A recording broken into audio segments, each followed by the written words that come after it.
Dalawang sangkot umano sa dog meat trade ang nahuli sa Pangasinan. Saksi si Emil Sumangil, exclusive.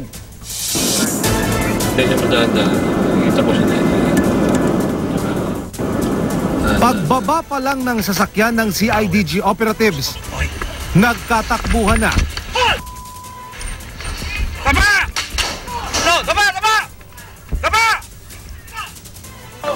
Sa likod bahay, inabutan ng mga pulis ang isa sa mga suspect na nagtangkang tumakas. Ang ikalawang suspect, nadakip sa tabing kalsada.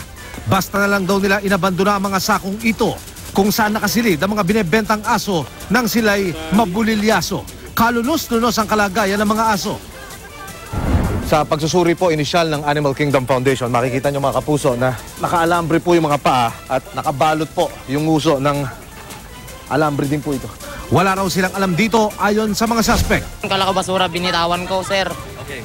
Tapos papasok sana ako, biglang nagtatakbuhan sila kaya tumakbuhan lang ako. Wala na pong kasalanan, tinawag lang po ako kanina nakatulog ako, sir. Tutuntunin na CIDG ang nakatakas na amo ng mga nahuli. Sa mga kababayan po natin, iwasan po natin magbinta ng mga aso dahil ito po ay alam naman nating bawal, may batas po tayo.